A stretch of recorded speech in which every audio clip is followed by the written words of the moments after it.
Boa tarde a todos. Estamos aqui mais uma vez. Esse é o quarto episódio da série Papos de Energia, da Memória da Eletricidade. Meu nome é Ricardo Buratini, eu sou curador digital da Memória da Eletricidade. Memória é uma instituição criada em 1986 para preservar a história do setor elétrico brasileiro.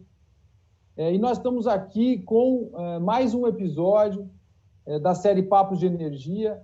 É o quarto episódio da série e o terceiro episódio de uma parceria que muito nos orgulha, que é uma parceria com o Comitê Nacional de Produção e Transmissão de Energia Elétrica, o SIGRE Brasil.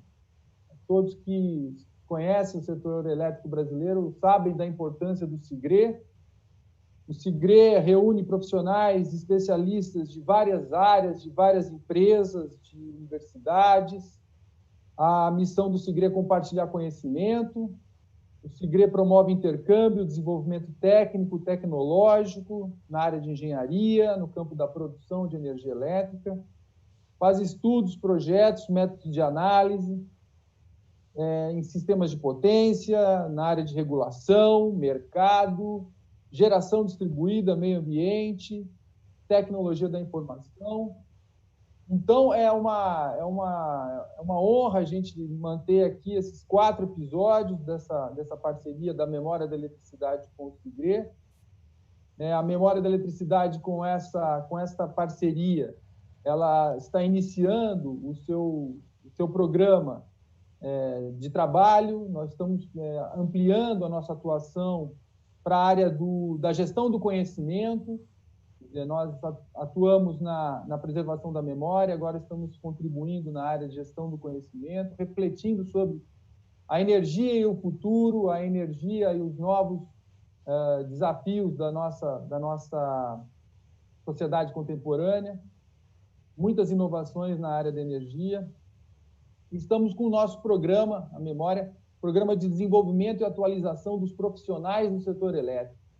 E esses encontros que nós estamos fazendo aqui todas as terças, às 16 horas, são o início desse programa de desenvolvimento, que nós queremos, sem dúvida, dar continuidade. Bom, hoje eu estou aqui, é o nosso terceiro episódio, e o tema é Além do VAT, Cooperativismo e Inovação. Nosso tema aqui hoje é inovação, novas tecnologias. Também vamos fazer um panorama histórico sobre as tecnologias, falar dos desafios que estão envolvidos. E eu tenho aqui 2 pessoas sensacionais, 2 profundos conhecedores dessa área, do SIGRE Brasil. Eu estou com o Carlos Nascimento, que é engenheiro de inovação da CEMIG, na área de desenvolvimento tecnológico para transmissão e distribuição. O Carlos ele tem mais de 10 patentes e 5 sistemas computacionais requeridos junto ao INPI. Ele é membro do SIGRE Brasil desde 2006 e é doutor em engenharia elétrica pela Universidade Federal de Minas Gerais. Eu tenho também aqui comigo o Alexandre Pinhel, que é membro sênior do IEEE.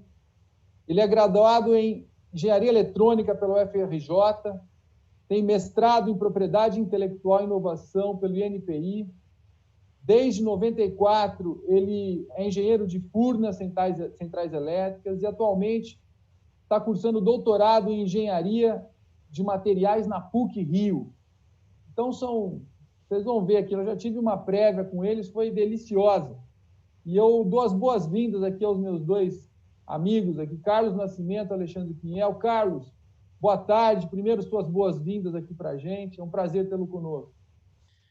Poxa, é uma alegria muito grande estar podendo participar desse evento aí e poder trazer um pouquinho do conhecimento do setor de energia, no Brasil e no mundo, e motivação que não falta. Então, a gente está super feliz de estar aqui e vamos fazer uma tarde muito boa. Muito obrigado. Alexandre Pinhel, muito boa tarde. Obrigado por ter comparecido aqui conosco. Muito legal estar aqui, junto com o SIGRE, Memória da Eletricidade. Eu que adoro história da eletricidade. Então, é um prazer muito grande poder participar desse movimento aí de gestão do conhecimento que vocês estão levando. Muito bom. Obrigado aí. Maravilha. Vamos então começar já aqui, sempre lembrando que teremos perguntas dos participantes, vocês que estão ligados aí no YouTube, quiserem mandar perguntas, nós temos aí uma equipe que vai coletar as perguntas e passar para a gente, no momento mais oportuno, a gente vai retransmitir as perguntas aí para os nossos convidados. Bom, primeira coisa, né? Vamos falar da história. Eu acho que, para falar de tecnologia, tem que entender a trajetória histórica, não é? Então, Carlos, a primeira questão eu acho que é interessante a gente colocar, acho que você é um cara que sabe, tem muito a nos ensinar sobre isso. Nós falamos de inovação, falamos de novas tecnologias, mas qual foi, até aqui, né, no século XX, o papel das redes de transmissão e das redes de distribuição de energia? Não é? E qual foi, no caso do Brasil, como é que foi um pouco essa história, qual o papel das redes que elas tiveram? Conta um pouquinho para a gente dessa trajetória, que acho que é uma boa entrada antes da gente falar propriamente das novas tecnologias. Carlos? Ô, Bura, é muito interessante a gente falar sobre esse tema, né, de uma infraestrutura que o setor elétrico nacional tem, que é o Sistema Interligado Nacional. E ele surgiu a partir de 1960, né, de uma força muito grande, impulsionando a nossa economia. Então, a gente tem aí algumas transparências que eu gostaria de apresentar, do número 2 até o número 9, vou começar pelo 2, para mostrar que um fator que é do cotidiano, e normalmente a gente sabe que Deus é brasileiro, e para o setor elétrico não é diferente. A gente tem um país de extensão continental e, ao mesmo tempo, sabemos que temos falta de chuva numa parte do país e temos excesso de chuva em outra parte do país. Então, uma rede interconectada foi muito bem pensada e muito bem bolada e executada. Nós temos uma rede hoje no Brasil que é desejo de consumo do mundo inteiro. Todos os estrangeiros olham, né, com carinho para essa rede, né, de tão ambiciosa que ela é e de tão bem que faz para a nossa sociedade.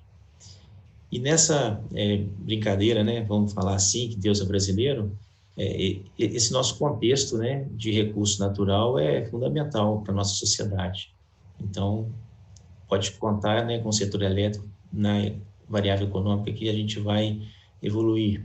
E já passando aí para a apresentação, o slide 3, a gente tem uma forma de verificar como que essa rede cresceu ao longo dessas décadas.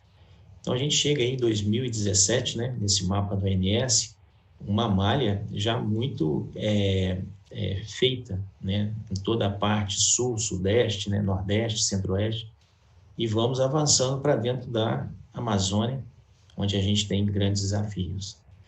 Mas isso nos mostra que a rede de energia, ela não é somente local, é uma rede mundial. Então, a próxima transparência vai mostrar exatamente aí no mundo que também existe esforços para ter um globo todo conectado. E essa conexão, ela vai trazer, da mesma forma que o Brasil tem locais com períodos de chuva e períodos de seca, uma interligação, uma otimização do sistema fantástico. No globo vai ser assim também. Então, essa interligação mundial vai ser muito fantástica. Mas a gente tem algumas tendências que é importante a gente comentar no slide a seguir. Em geral, a gente tem as renováveis entrando, uma pressão para redução, né, do uso do carvão, que é muito utilizado no mundo, o carro elétrico, já é uma tecnologia muito antiga, mas entra forte agora, e a questão de você conseguir ofertar energia mais limpa para a indústria, né, para o futuro, é uma coisa mais fácil. Mas aquela indústria intensiva, né, realmente é um pouco difícil. Mas olhando 3 grandes desafios na sequência aí, é muito importante a gente entender isso, que a gente tem... Pode avançar mais uma transparência, que eles vão estar na sequência. A 7.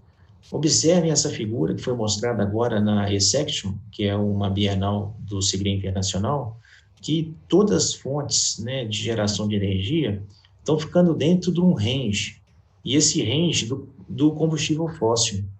Isso aí nos mostra uma competição muito acirrada no mercado. Então, por exemplo, esse valor que destaca mais aí, que é a linha alaranjada, é a solar. E a gente vê o preço dela caindo assustadoramente. Mas a gente não sabe o que vai acontecer no descarte dessa tecnologia das placas solares. Então, ela pode ter um incremento, igual a gente observa as usinas hidrelétricas, né, com passivo ambiental. Então, o jogo vai ficar competitivo, e isso para a matriz energética, eu acredito que seja muito bom. E o Brasil sai em vantagem, que já tem uma matriz muito limpa. Agora, a complexidade começa no slide 8. A gente tem um local ainda a ser explorado no Brasil, né? E a sociedade mundial já aponta um rejeito em relação à expansão desses sistemas. Talvez por falta de informação, uma informação mais técnica, mais precisa, da importância do setor elétrico junto à economia local e mundial. Então, o desafio nosso na área das empresas, da sociedade, do setor elétrico, é fazer um debate, né, amplo com a sociedade para mostrar os benefícios da energia elétrica e das nossas redes de transmissão e distribuição e os nossos parques geradores. Seguindo a última dessa primeira bloco, a gente vem de um sistema antigo que operação e manutenção desses sistemas, para quem conhece, sabe que já existe uma saturação física e lógica. A gente observa que 1880, nessa figura aí de Manhattan, já mostra a poluição aérea, né, de Manhattan. E, ao mesmo tempo, a gente chega em 2020 com essa mesma poluição. Então, assim, se passaram aí mais de 100 anos e a prática está sendo a mesma. E isso não é só no Brasil, não. Se você está em Tóquio, Nova York e for no subúrbio, você vai ver essa visão aí do Brasil igualzinho a nossa lá nos países desenvolvidos. Mas, se uma solução é enterrar as redes, a gente tem certeza que a solução não é só isso.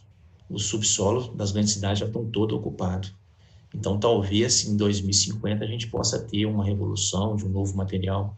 E a gente vai conversar isso lá na frente. Por enquanto é isso, pessoal. Muito bom, legal, Carlos. Muito boa a introdução aí. Pinhel, você tem histórias muito, muito boas, experiências interessantes. Você até escreveu um artigo aí recentemente sobre a história das redes, né? Conta para a gente aí como é que você viu essa trajetória até aqui, do passado, algumas peculiaridades aí nessa trajetória que acho que você está bem atento a isso e, sem dúvida, vai ser um prazer ouvi-lo. A eletricidade, no sentido que a gente enxerga hoje, né, com a distribuição, ela apareceu por uma demanda de iluminação pública.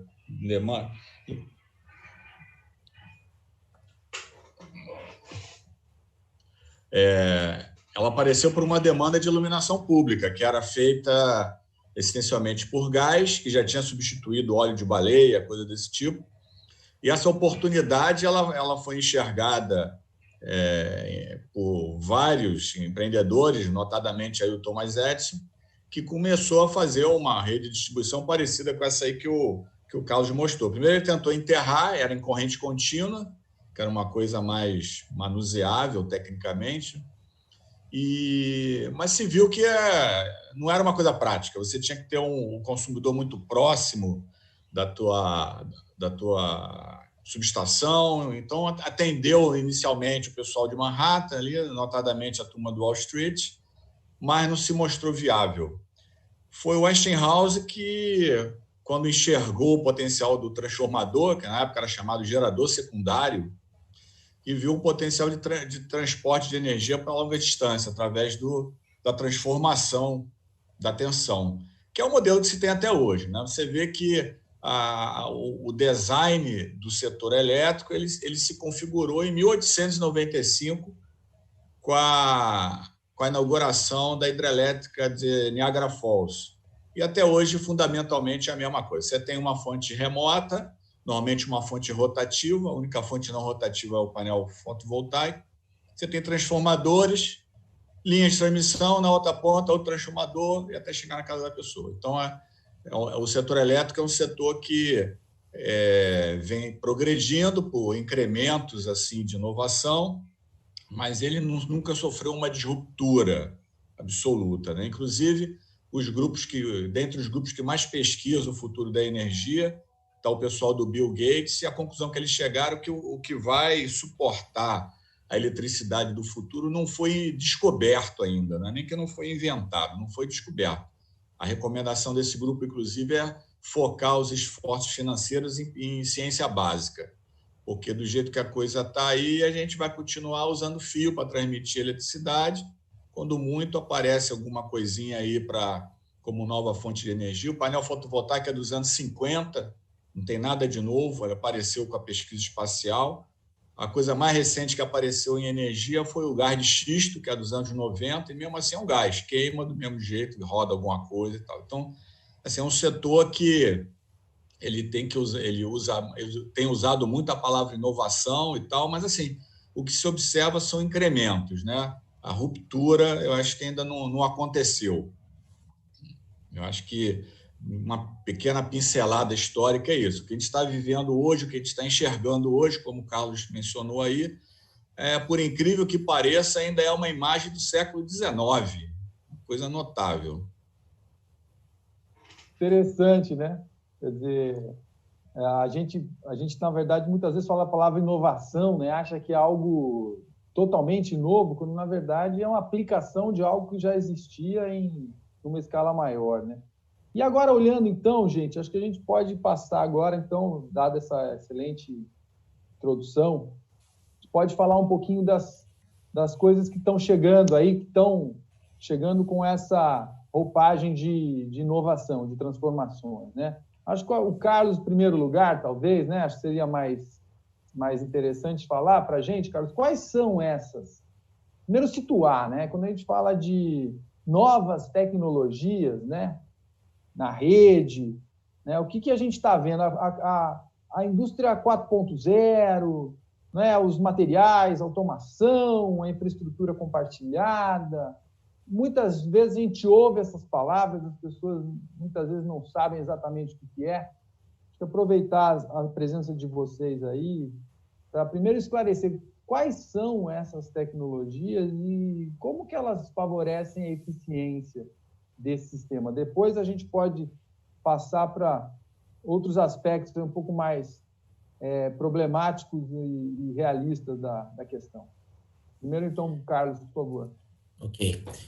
Bom, então, nessa área de inovações, a gente tem como gerar, né, vamos supor, essa arte da tecnologia, que é inovar, de uma forma, assim, extremamente trivial, só conectando uma tecnologia em outra, que já estão duas tecnologias operando, talvez não próximas uma da outra, ou talvez muito próximas, mas ninguém teve uma ideia ainda genial de fazer uma derivação disso. Então, eu pedi aí para aparecer o slide número 10, que se vocês entenderem o que eu vou mostrar nesse slide, fica fácil de ver como que é fácil inovar. Bom, falando sobre rupturas tecnológicas, principalmente numa infraestrutura, né, de rede de energia. Isso aqui eu aprendi junto aos pesquisadores do CPQD, que são parceiros da CEMIG.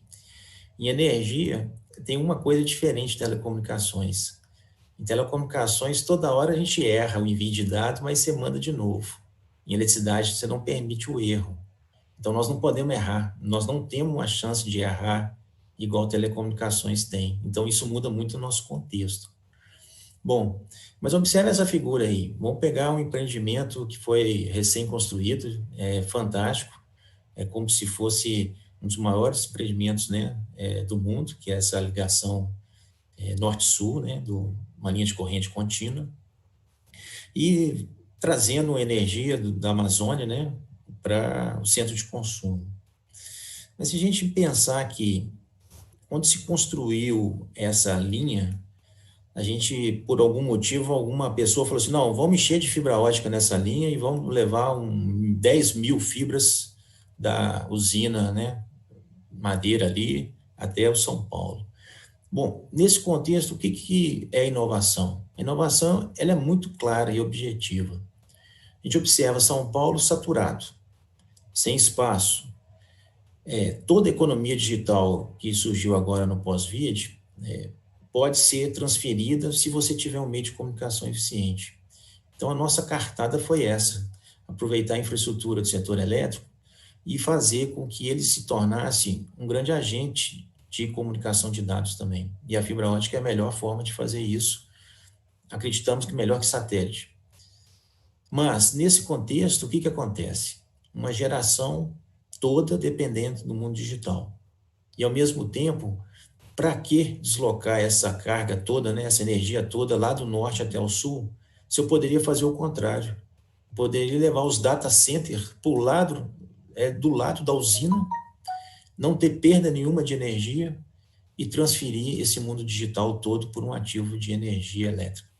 Então, é uma grande oportunidade e aqui o Brasil está sendo pioneiro no uso dessa tecnologia e divulgando por meio do SIGRE essa possibilidade. E aí, olhando o Brasil, olhando para alimento, água, energia e o digital, só falta o digital para a gente. Se a gente tiver uma infraestrutura digital, o Brasil coloca mais de 200 milhões de usuários nessa economia nova. E aí o Brasil dá um pulão, tanto na revolução social como na revolução econômica baseada em digital. Bom, a próxima slide, por favor. Quando a gente avança para uma transformação que nós estamos chamando de cinética, que é uma rede cinética de transmissão e distribuição em grandes centros urbanos, a gente tem uma saturação da região central. E nessa saturação, a gente precisa reconstruir, né, esses sistemas de distribuição e transmissão. Então, aqui, vamos dizer assim, dá para fazer junto. Se a gente quiser fazer banda larga e expansão do sistema ou reforma, o momento é agora. O Brasil está numa posição privilegiada porque nós precisamos renovar os nossos ativos e a gente ainda tem muita coisa para construir. Então, é uma mega oportunidade que nós temos em mãos.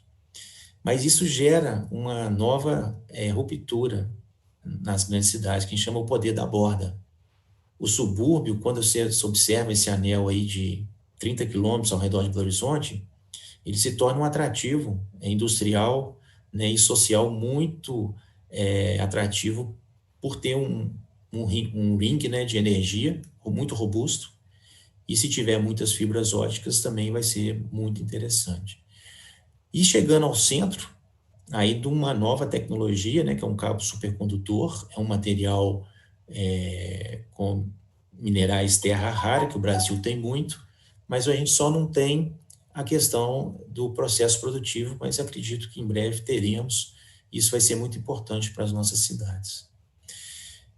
Avançando mais um pouco, a gente vê a ruptura tecnológica em Smart Grid é o uso da fibra ótica em larga escala. Na nossa percepção, quem já estudou a parte de Smart Grid, no mundo todo se utiliza muito a wireless. Nós temos uma preocupação, quanto mais sistemas inteligentes nós tivermos, mais questões de segurança da informação surgirão e mais problemas de latência para operar esse sistema de forma autônoma. E a fibra ótica, ela vem forte nessa área, reduzindo esses problemas. Então, assim, a gente acha e sugere que quem está mexendo com Smart Grid pense na fibra ótica como uma infraestrutura muito importante. E nesse momento que se fizer em sinergia, a gente aproxima da sociedade a possibilidade dela ter um acesso com internet usando fibra ótica. E o setor elétrico, distribuição, um grande agente de transformação também para essa sociedade. Mas observe que essa figura, ela mostra uma coisa muito interessante. Esse eletricista que está trabalhando no isolador ali, ó, onde que tem fibra ótica já na parte interna, né, dos cabos de energia, onde que os dois ativos estão próximos, ele é um novo profissional que vai ter que ser formado. Ele é um profissional que entende de telecomunicações, de redes de tecnologia óptica, mas ele vai precisar de entender de construção, né, de redes de sistemas de energia também. Então, a gente está abreviando, né, por enquanto, chamando esse cara de não mais um eletricista, né, um sinergista, vamos dizer assim. Ótimo, muito bom, Carlos. Chegou uma pergunta aqui interessante, antes de eu passar para o Pinhel, a pergunta do Ione de Siqueira. Ele já está tocando, na verdade, num assunto que a gente também vai chamar atenção aqui, né? Quer dizer, inovações e renováveis. E ele coloca mais um elemento nessa equação aqui, que ele fala o seguinte, olha, de que forma a inovação poderia reduzir os riscos de apagões no Brasil, similares a observados na Califórnia, resultantes da penetração de renováveis na matriz? Essa é uma questão importante, né? Porque a gente sabe que as renováveis são desejáveis sob vários aspectos, né? Na verdade, essas inovações, essas novas redes, elas podem ser mais adequadas a isso, mas, de outro lado, surgem problemas também, como essas possibilidades de apagões, como nós vimos recentemente na Califórnia. Então, eu jogo a pergunta aí do Ione, que é uma muito boa, obrigado, Ione, pela questão, e já passo para o Pinhel. Pinhel, você pode fazer o seu comentário aí, inicialmente, para não perder o caminhado, e responder o Ione. Sim. Eu vou... É o nosso grande amigo Ioni. Perdão. Ioni é um dos luminares do setor elétrico mundial. A pergunta dele vale ouro. Deixa eu, antes de respondê-la, fazer uma complementação aí à contribuição do Carlos, que é uma complementação que está muito sintonizada com o momento. Nós estamos na iminência de entrar na era do 5G. Né? O leilão das frequências vai ser ano que vem, janeiro, fevereiro. A gente acabou de criar um grupo de trabalho dentro do SIGRE para ver isso em telecom. Eu sou o coordenador do grupo. Estamos montando várias instâncias de trabalho em torno disso, junto com o CPQD, a Senai e outras empresas aí, porque finalmente apareceu, pelo menos o que se fala, né? Teve tempo de verificar isso, mas surgiu uma forma sem fio de operar com latência baixa, com grande banda. Então, assim, se o que falarem é verdade, esse advento do 5G vai proporcionar algumas novidades aí no setor elétrico. Nós vamos investigar isso aí. Então, isso simplificaria alguma coisa dessa emaranhado de fio que a gente está vendo aí por 100 e tantos anos, né? Vamos ver se verifica isso. As fibras óticas vão continuar sendo necessárias para fazer essa interconexão desses equipamentos sem fio, mas já é um pouco menos de fio. Lembrando que onde tem fio, tem cobre, tem metais, então isso esbarra em exploração mineral e por aí vai. Mais para frente eu vou comentar sobre uma coisa muito curiosa que está acontecendo na Groenlândia. Vamos fazer esse link esquisito aí. Mas voltando à questão do Ioni, não é que eu seja pessimista, eu acho que, como diz o Ariano Suassuna, o pessimista é um chato, o otimista é um tolo. A gente tem que ser um realista animado, né? Alguma coisa nesse sentido. As renováveis, elas têm uma vibe assim muito bacana, né? Muito positiva, muito verde, mas ela tem uma característica, como falo, renováveis não é hidrelétrica, né? Hidrelétrica ela é renovável, mas ela normalmente não entra nesse jargão aí. Renováveis tem um monte de coisa, mas está implícito aí fotovoltaico e eólica, né? Tem energia de maré, tem energia de correnteza, tem correnteza de rio, tem geotérmica, tem um monte de coisa. Tem metano gerado por lixo de suíno, tem um monte de coisa renovável. Mas se a gente está falando em termos de grid, nós estamos falando de terawatt, então estão pensando grande. E aí o que se classifica aí Claro, se você pegar a Islândia, a geotérmico na Islândia é relevante. Tem um percentual bastante grande de geotérmico na Islândia, na Filipinas, um lugar que tem vulcão. Mas, no geral, quando a gente fala renovável, é fotovoltaico e eólica. E tanto fotovoltaico quanto eólica tem uma componente de intermitência que é muito indesejada, né? Nós temos o Nordeste operando à base de vento aí nos últimos tempos, um exemplo notável assim de muito bem explorado aquilo ali, mas não deixa de ser intermitente. Há quem diga que dá para armazenar ou compensar um pouco essa intermitência com bateria. Eu mexo com bateria há muitos anos, eu não sei quem é que faz essas contas aí, porque para mim nunca vai dar para armazenar em bateria, nunca. Eu tive a oportunidade de tentar entrar na Gigafactory do Elon Musk lá em Nevada, dei uma de engenheiro social, bati lá na portaria, tentei entrar, me botaram para fora, não deu certo. A fábrica tem 1 quilômetro de comprimento, eu consegui ver de longe, bati uma foto.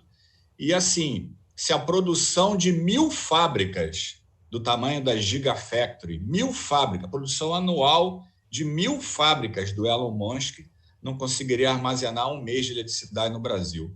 Então, assim, você consegue usar bateria para algumas coisas técnicas, mas não como armazenamento, no sentido que a gente tem reservatórios de água, né?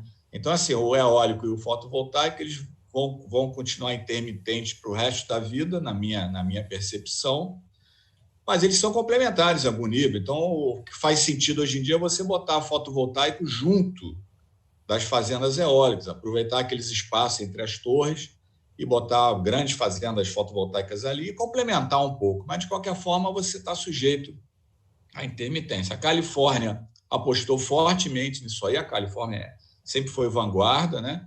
Mas ela pode fazer isso porque ela está interligada na malha da costa oeste americana, né? Então, faltou alguma coisa lá, está interconectada, né? Vai ter alguma usina nuclear que vai suprir. E você imagina o impacto que esses incêndios lá têm no fotovoltaico. É uma coisa... A nuvem de fumaça bloqueia mesmo, né, a produção. Então, assim, é bom, é interessante, não é a solução do planeta, Já dando spoiler para alguma das coisas que eu vou falar mais adiante, a expansão do renovável no mundo não consegue compensar o avanço de consumo da eletricidade da internet, só da internet, olha o que eu estou falando. Então, assim, a gente está crescendo num consumo de eletricidade muito maior do que a taxa de crescimento da renovável. Então, essa história que vai parar de queimar carvão, eu só acredito vendo. Eu conversei com um alemão, não vi no YouTube, não vi, não me contaram, não foi o WhatsApp. O cara me falou o seguinte, que a quantidade de energia produzida por fotovoltaico na Alemanha é 8%. Tem 30% do instalado. Agora, é um solzinho michuruca comparado com o nosso aqui, então 8%. E que as minas de carvão lá estão a todo vapor. Então, assim, a sociedade demanda serviços. Todos os serviços que existem hoje, praticamente, a gente vai ver mais para frente, são tremendamente consumidores de eletricidade. A eletricidade ela é fundamentalmente movida a combustível fóssil, principalmente gás e carvão. Então, a eletricidade... E aquela história, que é o bônus, tem que pagar o ônus. A gente está com uma voracidade por novidades tecnológicas, todas elas eletricamente intensivas e todas elas com uma pegada de carbono espetacular, inclusive o fotovoltaico. A pegada de carbono do fotovoltaico é espetacular, ninguém vê, mas tem muito vidro, tem silício, tem ferro. Então, assim, você, para pagar o dano ambiental do fotovoltaico, você tem que usar ele 10 anos. Se você usar... Eu estou falando números, mas essas coisas todas são mais qualitativas do que quantitativas, né? O importante é saber o conceito. Mas vamos botar aí. Você teria que usar 10 anos do seu painel fotovoltaico para ele, a partir daí, deixar de ser realmente renovável, porque até então ele só poluiu nas fábricas na China, com vidro, com extração de silício e tudo mais. Então, assim, a ideia não é ser pessimista, não é isso. A ideia é a gente ter uma visão mais real das coisas, né? para poder tomar melhor nossas decisões. Espero ter respondido, Leoni. Maravilha, muito bom. Essa visão integrada, sistêmica, né, que você traz, Pinhal, realmente é muito importante. Antes de voltar a essa questão, eu quero só devolver uma outra para o Carlos, que é a seguinte: Carlos, em relação ainda a essas novas tendências, né, tecnológicas, sejam elas rupturas ou sejam, vamos dizer assim, associações entre tecnologias já existentes e que geram essas novas oportunidades, né? Isso tem sido realidade no mundo já? O que você pode destacar assim, para a gente no Brasil, a partir da sua experiência, o que tem acontecido nesses termos, dessa infraestrutura compartilhada, né? Porque você disse uma coisa, acho que muito interessante: agora é o momento. Por quê? Porque agora é o momento que o ativo velho, né, ele já foi depreciado, né? Porque isso é uma grande dificuldade que a gente tem, né? Na área de infraestrutura, a gente sabe que o capital, né, o peso do capital morto, né, como os economistas gostam de dizer, é muito grande. Então, você fazer uma coisa nova é o momento certo. Você já tem observado alguma coisa no Brasil sobre isso? Você deu o exemplo ali de Belo Monte, da linha de transmissão. O que mais que a gente poderia ver? As empresas já estão aproveitando isso. Isso gera produtividade. No Brasil, no mundo, o que temos observado nesse aspecto? Aí depois a gente volta para a questão do Pinhel, que é sensacional também. Bom, ok. Sobre compartilhamento de infraestrutura, o que acontece é que a nossa geração no setor elétrico, ela foi doutrinada a não compartilhar quase nada, né? Era proibido chegar perto do nosso ativo, não pode, né? Não pode nada. Assim, se você não era um elétron, você estava fora. Mas aí, com o surgimento da Uber, começaram a compartilhar os nossos carros, Airbnb, os nossos quartos. A gente começa a questionar, fala assim, poxa, aquele pátio de subestação gigantesco, eu não poderia compartilhar o serviço auxiliar com um data center, uma preservação ambiental ao longo de uma represa, né, de uma usina hidrelétrica, eu não poderia compartilhar a responsabilidade disso com outro setor da indústria? No mundo teórico, até acredito. Aí a gente tem que ver regulação disso. Mas se regulação não permite, a gente tem um movimento hoje no Japão, que é um dos Ds, né? É o quarto D deles, que é desregulação. Nós temos que pressionar, conquistar a sociedade para pressionar o órgão regulador a encontrar novos caminhos. Agora, na questão de energia e telecomunicações, se notou, é muito propício fazer esse compartilhamento de infraestrutura, porque a gente observa que a gente, além de fazer a transformação digital, como a empresa que eu trabalho já está com um projeto para atuar nisso, diversas outras empresas já têm, mas o ponto dificultador ainda é o modelo mental das duas áreas. É difícil colocar um cara de energia e um cara de operadora de telecom para falar o seguinte, olha, a partir de amanhã, quando você for dar manutenção num poste de rua, vai ser uma empresa, né, que o cara tem um eletricista e um cara de dados. Então, assim, essa transformação vai ter que ocorrer. Mas nada melhor que ocorra o quanto antes. O Covid veio só para acelerar o que a gente já tinha alertado. Mas isso a CEMIG, junto com o CPQD, teve essa visão. O maior, a China, a hora que se pega a quantidade de cabo de energia, né, com fibra ótica sendo vendido lá, é de cair o queixo. Os números são milhares de quilômetros de cabo já vendidos. Então, os chineses estão na frente. Stanford tem um programa Bit and Watts, eles viram essa sinergia. E também o EPRI, né, que é um dos maiores institutos dos Estados Unidos, também trabalhando nesse sentido. Então, basicamente é isso aí. Maravilha. Vamos passar agora. Pinhel, a gente até estava conversando, né? Foi muito legal as nossas prévias, porque você já chamou bastante atenção aí dessa visão holística, integrada. Eu até me lembrei aqui do Max Weber, né? Eu falei para você, né, que Max Weber já falava no começo do século XX que a ciência atingiu um alto grau de especialização, não é? Que é impossível que a gente agregue conhecimento sem que ocorra essa visão de especializações, né? E agora, essa especialização nos torna muito focados, né? Nos torna muito focados, e de modo que a gente já não consegue mais entender o mundo que a gente vive, né? Quer dizer, a razão já não é mais como se pensava lá atrás, né? Lá atrás, lá nos gregos, a razão era um caminho, através da razão, desvendo o mundo. Hoje em dia, não, né? Porque o conhecimento está tão especializado, né? Que a gente não consegue, mas a razão já não é mais suficiente, né? A gente precisa... Razão é suficiente para a gente abolir certos dogmas e certos mistérios, mas o especialista não consegue conhecer o mundo, né? E a gente até brinca, né? Eu até brinco com os meus colegas, né? Meus alunos. O especialista é aquele cara que sabe quase tudo sobre quase nada, né? E o generalista é o cara que sabe quase nada sobre quase tudo. Então, a gente tem um dilema. O homem moderno, contemporâneo, tem um dilema. E você, acho que tem uma visão muito lúcida aí nesse aspecto. Quero deixar você à vontade para contar para a gente, você que pesquisa isso, tem essa preocupação de ter uma visão mais sistêmica. Nos fale aí, você já falou um pouquinho, o consumo de eletricidade, a sociedade demanda isso. Os impactos indiretos desses são absolutamente desconhecidos para nós, especialistas, né? Fala um pouquinho aí para a gente sobre isso, que tem muito a contribuir, não tenho dúvida nenhuma. Ok. Vou pedir para colocar o meu primeiro slide, por favor, onde tem aí o juramento. Esse texto aí é uma foto do meu convite de formatura, de 1993.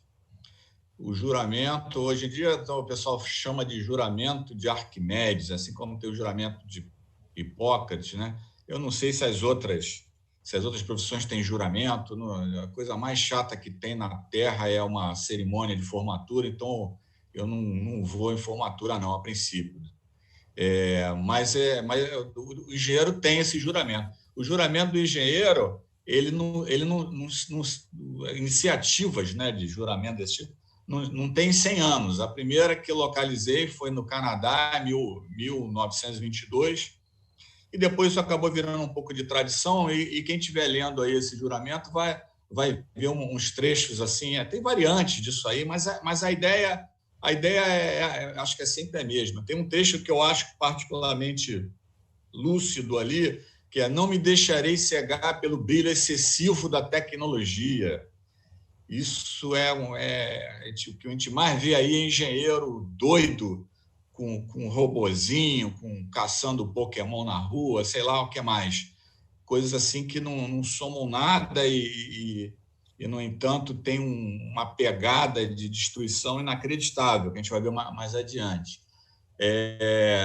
O engenheiro, ele deve trabalhar para o bem do homem, não da máquina.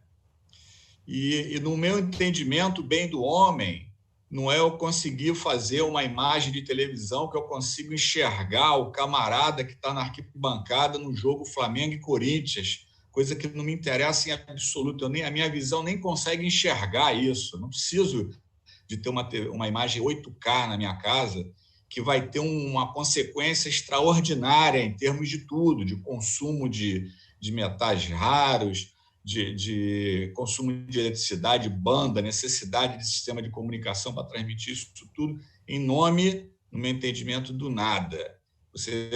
Enquanto você está perseguindo uma televisão com imagem de 8K, você tem 2/3 da humanidade com fome. Isso é uma coisa completamente ridícula, no meu entender. E a galera da engenharia jurou isso aí, ó. Não lembra que jurou, mas se foi na formatura deve ter jurado alguma coisa parecida, tá? Também tem um trecho aí: respeitarei a natureza, evitando projetar ou construir equipamentos que destruam o equilíbrio ecológico. Eu trouxe, assim, a gente fala de ecologia e tal há muito tempo. Eu tenho uma hipótese, eu não verifiquei isso, que esse juramento, quando apareceu em 1922, inclusive foi o Rudyard Kipling, foi um dos caras que redigiu o primeiro. O juramento era gigantesco, foi a pedido lá do camarada do Canadá, um professor do Canadá. O Rudyard Kipling é aquele cara que fez o Mowgli, Muito famoso, estou muito famoso. Eu tenho, inclusive, um livro autografado dele na minha coleção, mas isso aí é para outro papo. Então, assim, eu quis colocar essa foto aí do juramento, porque está muito claro o seguinte: a gente entrou numa espiral de desejos sem entender direito o preço que está se pagando por isso. Eu não estou falando que as pessoas estão erradas, estão fazendo besteira. Não é exatamente isso. Eu acho que está mais alinhado com o que o Buratini falou do Max Weber. A gente, às vezes, entra numa coisa e não sabe direito o que está fazendo. O camarada, como está caçando Pokémon na rua, não sei se ainda tem isso, mas até um tempo atrás tinha, ele não tinha a menor ideia da quantidade de energia elétrica que ele gastava fazendo aquilo. Quando ele enxergava o Pokémon lá na telinha do celular dele, ele estava acessando uma rede 4G, estava pegando um backbone de telecomunicações para pegar um cabo submarino de fibra ótica para acessar um data center no hemisfério norte. Enfim, é uma quantidade gigantesca de energia. Vocês têm ideia de número, um pouco de número? Em 2012, entre 2008 e 2012 foram feitos alguns estudos sobre isso aí. Depois pararam de fazer. Eu acho que a turma meio pensou, não vou ficar revelando essas coisas porque isso aí é um tiro no pé. Então, não tem tantos estudos atualizados sobre isso aí, mas está valendo um pouco. Tá? Você terem uma ideia, em 2012 saiu um estudo onde cada gigabyte transitado, que é pouco, gigabyte é pouco hoje em dia, né? Ele consome, no total, 5 kWh de energia. Então, um pouquinho de número, só para ver aí como que a gente jura uma coisa e no fundo, acho que praticamente rasgou o juramento, mas porque não sabia. Uma das minhas intenções de falar essas coisas é a turma se sintonizar um pouco melhor no que está desejando aí. Então, vamos um pouquinho de número, só um pouquinho, porque isso aí depois, quem quiser, cata aí no Google. Bom, em 2017, Netflix, todo mundo conhece Netflix, né? 2017, hein? Claro que isso aí aumentou exponencialmente, principalmente com a pandemia, aí todo mundo em casa vendo filme. Mas em 2017, a média de consumo do Netflix era 140 milhões de horas assistidas por dia. Sabe quanta eletricidade isso aí equivale? 2,2 terawatt-hora. Um dia, em 2017, um dia de filmes no Netflix equivale a um mês de consumo de eletricidade da Irlanda inteira. Percebe? Bom, vamos agora um outro dado assim, só para chocar mais ainda. Tem uma música aí chamada Despacito, que eu não tive nem coragem de olhar esse vídeo, porque com esse nome Despacito eu não me interessei muito, não. Mas esse vídeo, ele foi o primeiro vídeo que ultrapassou 5 bilhões de visualizações. 5 bilhões de visualizações. Esse camarada, ele tinha que ser perseguido pelo Greenpeace. Porque 5 bilhões de visualizações equivale ao consumo de energia de 100 mil táxis durante um ano. Equivale ao consumo de energia de 40 mil casas norte-americanas por um ano. Esse clipe dessa música desse camarada queimou 850 mil barris de óleo. Não é mole não. Tá? Então, assim, e aí por aí vai. Vamos falar um pouco de água agora. Isso aí gasta eletricidade. Agora, e água? Água, nós estamos falando de coisa termoelétrica, basicamente, né? Hidrelétrica é aqui no Brasil, Canadá, Noruega. O mundo ele é termoelétrico, tá? É carvão e gás. Por enquanto ainda está aí movido a combustível, tá? Então, só um dado de água, rapidamente. Um filme ou 2 filmes de Netflix, 4 horas de Netflix, se você estiver assistindo isso num país termoelétrico, essencialmente, ou, às vezes, nem isso, porque os data centers estão no hemisfério norte, não adianta você ver no Brasil que você está puxando tudo de lá. Aliás, essa ideia de botar data center no Brasil, eu acho que não vai vingar por um motivo climático. Os data centers eles ficam nos locais mais frios possível, porque é uma das principais parcelas é o resfriamento. Inclusive, a Microsoft cogitou de montar um data center na Antártida. Não sei se isso foi adiante, mas eles estão sempre em lugares muito gelados. Você tem fotos dos data centers do Facebook, é impressionante o tamanho dos ventiladores puxando ar congelado do lado de fora, fica perto de geleira. Então, assim, no Brasil ia ser uma coisa muito penosa, muito cara a refrigeração. Mas olha só para não encher muito o saco, acho que o recado já foi dado, né? 4 horas de Netflix, você acha que é um cara ecológico, ficou assistindo 4 horas de documentário National Geographic sobre a morte das foquinhas no Ártico, né? Você gastou 200 litros de água assistindo 4 horas de Netflix. É o que se consome para refrigerar, para gerar o vapor, termoelétrica. Então, assim, o que a gente está falando é o seguinte, não é óbvio isso, não é óbvio. A cadeia de eventos que a pessoa tem que entender para conseguir fazer uma associação de que, vendo um filme, ela está gastando água e está poluindo, está jogando fumaça na atmosfera, é uma cadeia de eventos técnicas muito complexas. Mas acho que cabe a gente revelar isso. Eu acho que a última coisa que a humanidade precisaria agora era uma revolução 4.0. Eu acho que isso vai gerar um desemprego extraordinário. A quantidade de produtos que vai vir aí, ela não é necessária. Ninguém precisa de uma televisão 8K, nem de 4K, não precisa nem Full HD, só se o cara tiver um olho biônico, que você não vê a diferença. Não adianta. Inclusive, uma das recomendações que o pessoal tem feito é o seguinte: vai assistir Netflix, baixa filme em resolução menor, não precisa Full HD, compara para ver. Compara, você não vai ficar dando pausa toda hora para ver o detalhezinho lá, né? Você está vendo filme, é melhor ter história boa do que... E assim, vai assistir uma música, faz o download, não precisa ficar acessando Spotify a tempo real, da nuvem direto. Isso aí, só não estamos falando de bilhões de pessoas. Em 2020, a quantidade de pessoas que acessam a internet é 5 bilhões. Essas pessoas, em média, estão conectadas a 4 equipamentos.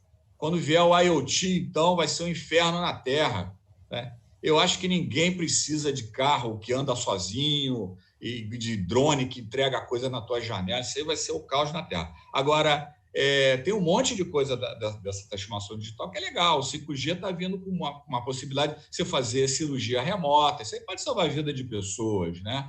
No setor elétrico, essa coisa da baixa latência do 5G pode aumentar tremendamente a segurança.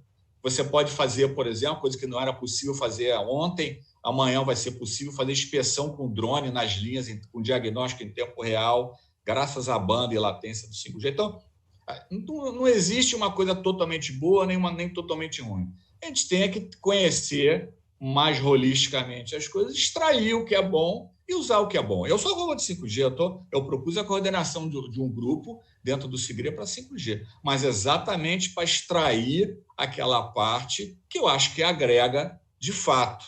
Ok? Último número aí, a tendência para 2025, está aí na porta, tá? 2025 está na porta, é o consumo da internet corresponder a 1/5 da eletricidade do planeta. 20% da eletricidade do planeta de 2025, que é muito maior do que a de hoje, né?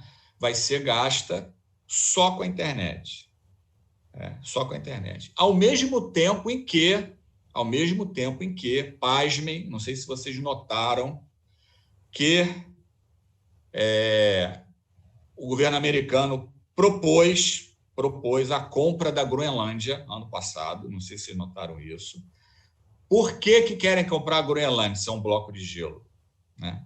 Meus amigos, pasmem, a Groenlândia está derretendo numa taxa de 1 milhão, olha o que eu vou falar, hein? 1 milhão de toneladas de gelo por minuto. Por minuto, não é por ano, não. Por minuto. Do Groenlândia perdeu, ano passado, 532 bilhões de toneladas de gelo. Se puder botar o slide 2, por favor. A Groenlândia está começando a ter terra exposta, já tem proposta de construção de 3 aeroportos internacionais. A Dinamarca está mandando um navio para lá para começar a tomar conta melhor. Ela tem uma área gigantesca. A Dinamarca, em tamanho não contínuo, é o maior país da Europa. Ninguém dava a menor bola para aquilo lá, porque era um monte de gelo. O nível do oceano já subiu 1,5 milímetro com esse derretimento. Está liberando um monte de material orgânico que está sendo consumido, está aumentando o gás carbônico, está liberando o metano congelado, que é 20 vezes mais agressivo do que o CO2 para a atmosfera. Está derretendo por baixo e por cima e está aumentando o número de rotas de navegação pelo polo, coisa que não existia, que era tudo bloqueado. Então, a Groenlândia, olha, vocês vão lembrar de mim quando isso acontecer, vai ter disputa territorial no Ártico por causa disso. A China propôs construir um aeroporto lá, o governo da Dinamarca recusou. Então, um monte de mineradora indo para lá. Por quê? A terra está sendo exposta. E a Groenlândia é pinto, perto da Sibéria. Sibéria, vocês viram aí o slide da Groenlândia, está o pedaço, a última grande geleira quebrou no meio. É notícia da semana passada, hein? Notícia da semana passada. Só para terminar esse meu discurso, para depois a gente voltar para uma vibe melhorzinha, mostra o último slide aí, que tem um urso que foi descongelado. A Sibéria está descongelando, o permafrost, que é o gelo permanente da Sibéria. Um monte de coisa lá está desmoronando. E tem congelado na Sibéria, olha só esse número que eu vou falar agora, 1.500 bilhões de toneladas de carbono. Tá? Se 10% desse material for consumido, e vai ser, porque as bactérias estão aí para isso, isso equivale a uma bomba de carbono. Então, você está falando... Eu não estou falando que isso é culpa do homem, não. Eu acho que o aquecimento global é um fato, mas ele é uma coisa da natureza. O planeta acontece isso mesmo, congela, descongela. Nós somos uma formiguinha aqui no planeta. Não estou falando que os data centers estão descongelando a Groenlândia, não é isso. Eu estou falando que nós estamos num cenário que cabe as pessoas, principalmente a engenharia, ter um pouco mais de ciência do que está acontecendo. Isso que está acontecendo aí é irrefreável, não tem como o homem fazer nada para parar. Não tem como. Eu, se morasse em Ipanema, eu estava vendendo meu apartamento, porque o mar vai subir, já está subindo. O que está acontecendo na Groenlândia, na Sibéria, está acontecendo na Antártida. Tá? Esses números são muito grandes. E assim, os modelos que tratavam disso até agora não contemplavam um monte de coisa. Tem um monte de animal sendo descongelado na Sibéria. É tanto que existe agora uma indústria de osso de mamute. Dá para imaginar nisso? A economia lá está mudando, o pessoal agora tem caçador de mamute, de tanto osso que estão achando. Okay? O terreno está se modificando tremendamente e, assim, com erupções de metano, está tendo explosões lá com metano. Então, assim, é um negócio muito interessante até, não tem o que fazer, a gente vai ter que se adaptar a isso aí e tomar nossas decisões em cima dessa nova realidade. Né? Eu acho que nós já estamos aí com alguma informação divulgada, né? Tanto que eu encontrei isso na internet, confirmei esses números. Eu acho que cabe à engenharia levar mais a ferro e fogo o juramento que faz, né? Que está a serviço do homem, não da máquina, e compreender um pouco mais essa dimensão que está oculta aí nos bastidores das nossas ações e levar mais a sério o que está acontecendo no planeta, porque eu não sei se a nossa geração ainda vai sentir esse impacto tudo aí. Pode ser que aconteça uma avalanche de eventos aí ou não. Mas, assim, não passa de 100 anos. Uma reviravolta absoluta no nível do mar, no número de tempestades e coisas desse tipo aí. Né? E a prova mais cabal para mim é que, quando alguém demonstra interesse em comprar a Groenlândia, não é por causa do gelo que está lá. Né? E um último recadinho. Se espera uma quantidade imensa de novas doenças que vão ser descongeladas lá na Sibéria, principalmente, com novos vírus, coisas assim, da Idade da Pedra, parece até filme, né? Mas, assim, já tem gente que já foi contaminada com coisa que não existia. Está tudo congelado, está sendo liberado agora. Vamos ver o que vai acontecer com isso aí. Isso aí. Obrigado. Alexandre, sua exposição é sempre instigante e nos alerta, né? Nos alerta. Acho que seu papel de nos alertar está totalmente em linha com a proposta desse nosso papo de energia. E acho que os recados são firmes como tem que ser. Quer dizer, a questão dos estilos de vida, não é? Que políticas públicas, como é que a gente pode, na verdade, através de políticas públicas, através do conhecimento, né, através da divulgação dessas informações, vencer essas barreiras, porque as barreiras são enormes, né? As barreiras hoje do desconhecimento, né?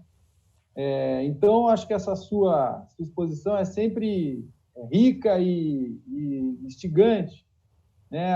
Eu vejo o seguinte, né? Eu vejo que as políticas públicas, você disse, né? Talvez não tenha mais o que fazer, mas políticas públicas vão acelerar, terão que acelerar para dar uma resposta, nem que seja para amenizar os problemas que isso vai gerar, né? Que nós vimos no caso do coronavírus, né?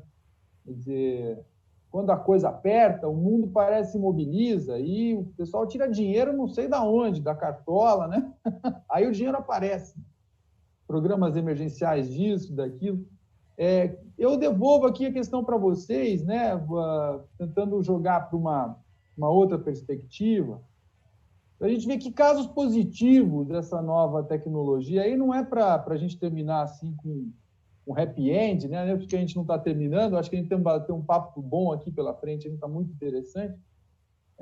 Mas como que a gente pode ver também a tecnologia sendo aplicada no sentido que vai respeitar o juramento do engenheiro, né, Pinhel, né, Carlos? Eu acho que tem exemplos interessantes também que a gente pode, na verdade, pode e deve ressaltar e cobrar das políticas públicas, e nós mesmos, né, como cidadãos, fazemos o nosso papel no dia a dia, onde quer que estejamos, para valorizar essas ações. Então, acho que tem alguns exemplos interessantes sobre o uso das tecnologias que merecem também ser divulgados, né, sem querer, na verdade, encobrir esse grande problema que o Pinhel trouxe, que é dos estilos de vida e do consumo de energia, e da nossa, digo minha também, ignorância em relação a esses impactos da nosso estilo de vida.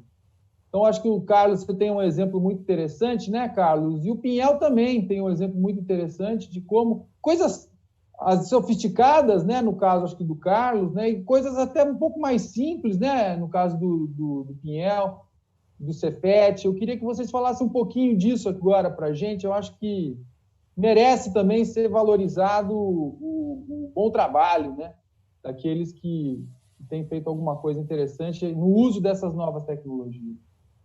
Carlos, pode começar, por favor. Ok. Vou pedir a Raíssa para colocar na apresentação número 18, porque ali ele mostra um contexto que vai aparecer no setor elétrico, sem dúvida, para a gente. E o que o setor elétrico requer é de uma rede, né? Uma rede física de conexões entre máquinas e pessoas, e cada vez mais otimizado. E uma coisa interessante, que foi numa prospecção tecnológica que a CEMIG me permitiu fazer nos Estados Unidos, na Disbutec. Existem 3 palavras-chave para pôr essa rede para funcionar, que seria do termo, né, engajamento, a segmentação e move on. Move on usa muito hoje a gente sempre viu, né, em filmes de guerra, vamos, gente, vamos mover. A mensagem aqui ela é muito clara, tipo assim, nós temos uma abundância de recurso humano nos nossos ICTs, nas nossas universidades, que são as melhores do mundo. Os nossos alunos, quando vão para o exterior, são extremamente elogiados.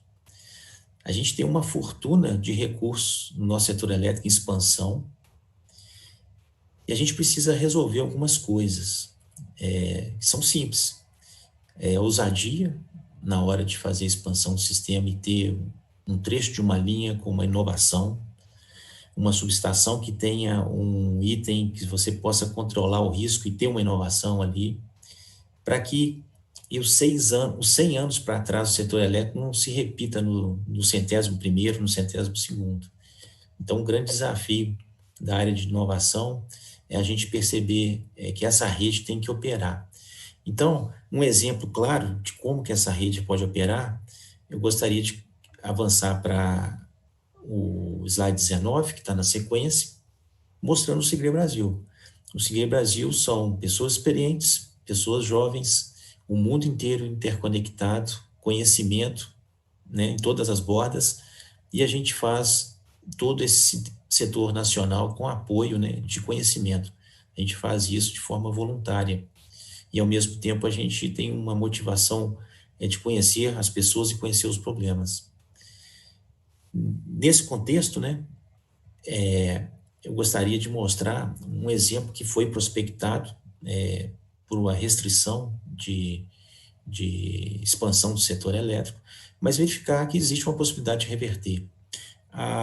O slide número 20 mostra uma aplicação que, utilizando uma rede de cooperação, a gente consegue fazer um monitoramento ambiental e, desse monitoramento ambiental, utilizar os próprios ativos do setor elétrico. Então, a gente tem um caso aqui da Serra do Rola Moça, quem conhece Minas Gerais e Belo Horizonte, é uma região fantástica, e a CEMIG tem grande dificuldade de penetrar na área devido ao relacionamento. Mas, a partir de um projeto de colaboração que o Instituto de Florestas participou, o público da internet participou e os profissionais participaram, a solução é de todos, não é só do setor elétrico. Então, aí é que está a diferença de trabalhar em rede. Então, esse caso aí mostra, né, algumas câmaras que estão espalhadas, é a questão de escalar esse projeto. Hoje ele está no centro administrativo do governo de Minas Gerais, e ele consegue detectar incêndios de sua forma mais prematura possível. O slide 21 mostra um incêndio que ocorreu lá. A gente conseguiu medir desde o primeiro detecção por inteligência artificial do foco de fumaça até a chama consumir o parque todo, foram 5 horas.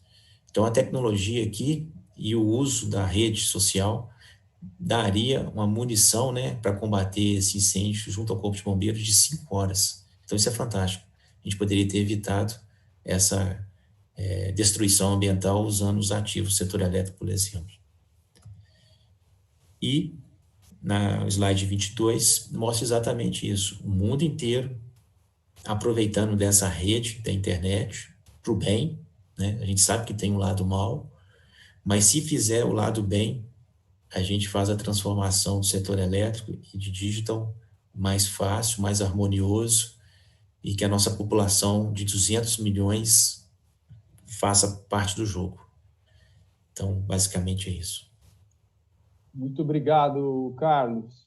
Eu passo a palavra para o Pinhel de novo. Alexandre, você tem um exemplo muito legal aí para contar para a gente, e você chama a atenção também da questão do cooperativismo, que, aliás, é o tema, né? Está no título da nossa conversa hoje. Então, eu queria que você falasse de forma mais geral aí sobre cooperativismo e sobre a experiência interessante que vocês têm ali no Cefet. A gente sabe que o que acontece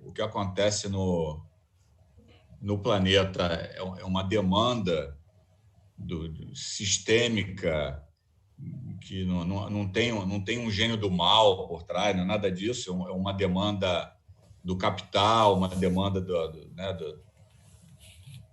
dos desejos das pessoas. Então, assim, você quando coloca tudo isso muito dependente de políticas públicas e de governos, e eu acho que o mainstream pode ser que não resolva completamente o problema, porque naturalmente, na medida que, por exemplo, a Groenlândia está descongelando e está deixando exposto uma série de terrenos com ricos minerais, é claro que alguém vai querer explorar aquilo ali. Então,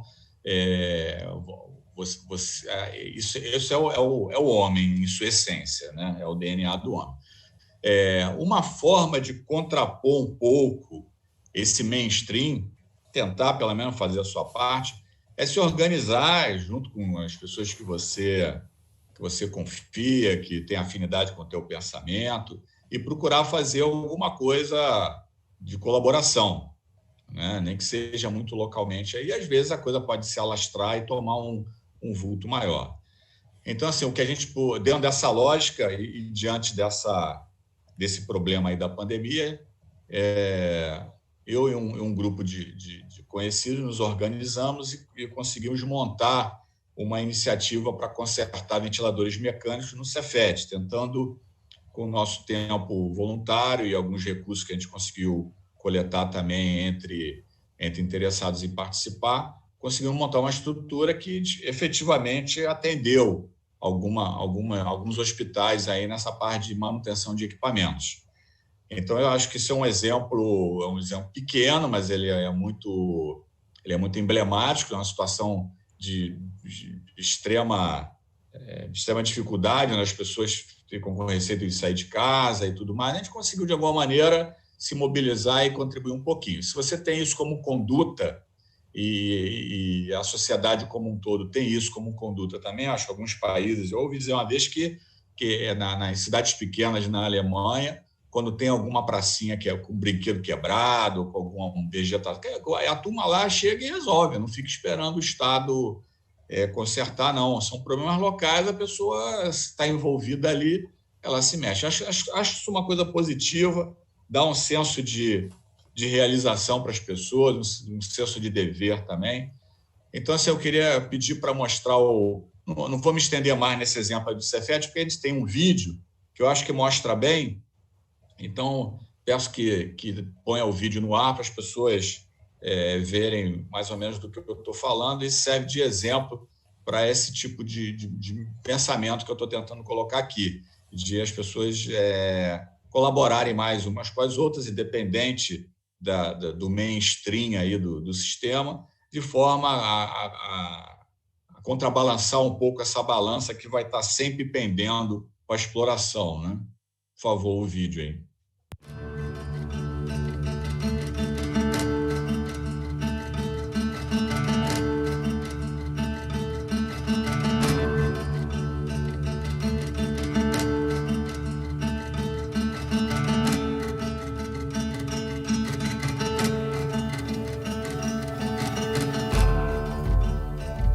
O grande legado que o Cefet vai deixar na luta contra essa pandemia é mostrar principalmente a importância das instituições públicas.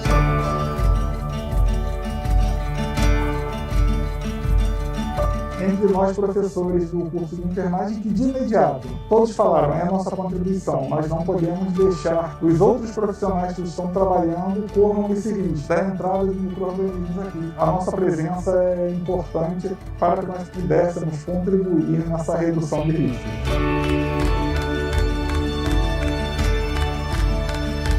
Como nós temos bastante experiência em manutenção de equipamento, e quando ficou claro que um dos problemas principais da pandemia era a necessidade de ventiladores mecânicos, a gente pensou em ajudar na manutenção. Como eu sou ex-aluno do Cefet, que a gente montasse um centro de reparo usando as instalações aqui da escola, que são excepcionais, são bem localizadas, espaçosas. Além disso, tem um quadro de professores espetacular.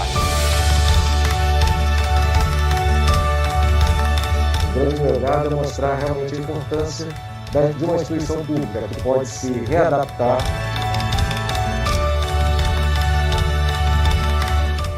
Fornecedor de impressora, ela está aqui, está ali ao fundo, que numa necessidade poderiam ser desenhadas e manufaturadas na impressora de forno. E durante essa semana receberemos mais equipamentos. Então, eu acredito que já temos resultados positivos, mas teremos muito mais.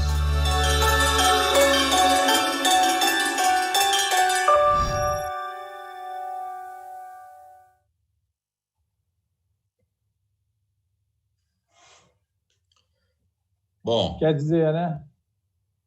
O Alexandre, ele é sensacional, né? Porque, na verdade, ele dá um exemplo concreto aqui para a gente, assim, falou que é um exemplo pequeno. Quer dizer, eu não sei, eu não consigo imaginar uma coisa mais importante do que isso num momento de mobilização que o país passou, né? Recuperar respiradores, quer dizer, quantas vidas não foram, quanto custam essas vidas que foram salvas, né? E bem isso que o Alexandre falou, né? Não esperar o Estado, né? Vamos fazer alguma coisa enquanto é tempo, né? As soluções às vezes são urgentes e não depende de tanta coisa assim. Então, nós temos os recursos, não é? Se a gente se organizar, a gente consegue fazer coisas excelentes, né? O exemplo do Carlos também, da tecnologia para prevenir incêndios, quer dizer, tem muita coisa que precisa ser explorada, lições precisam ser divulgadas e aplaudidas, né? Acho que eu viro fã dessas coisas. Realmente é uma coisa muito tocante, né? Não tem como não sentir, até de certa forma, emocionado com a engenharia brasileira, com as pessoas que engrandecem a engenharia brasileira, não é? Carlos e Pinhel são exemplos aí disso. Bom, está tão bom o nosso papo aqui. Chegaram algumas perguntas boas, eu vou aproveitar aqui e abrir. Chegaram algumas perguntas para o Carlos. Pergunta do Alexandre Lisboa, do Murilo Amália de Souza e outra do Alexandre Lisboa aqui. Quer dizer, a questão é sobre desafios no horizonte brasileiro aqui para a gente começar a adotar soluções sinérgicas, Carlos. Quais seriam os principais desafios para essas sinergias acontecerem? Você falou há um tempo atrás um pouquinho de mentalidades que ainda não avançaram tanto. Queria que você pudesse explorar um pouquinho mais isso. E também tem uma outra questão aqui, Carlos, que é o seguinte: uma possível substituição de cabos por redes sinérgicas para tensões de distribuição. Se você também tem uma ideia de custos, quais seriam os custos disso? Então, desculpem, mas só para reforçar, né, e sintetizar, então a questão de quais são os obstáculos a essas soluções sinérgicas e uma estimativa de custos, no caso das redes sinérgicas para tensões de distribuição. Bom, agradecer a pergunta, né? Acaba sendo os nossos colegas aí do setor elétrico, né? Grande saudade, né? Alexandre, Murilo, colega do Segre. E assim, a gente tem essa persistência em defender uma tecnologia e a gente vai aprendendo ao longo da cruzada tecnológica. A gente fala que é uma cruzada no mesmo sentido das cruzadas, né?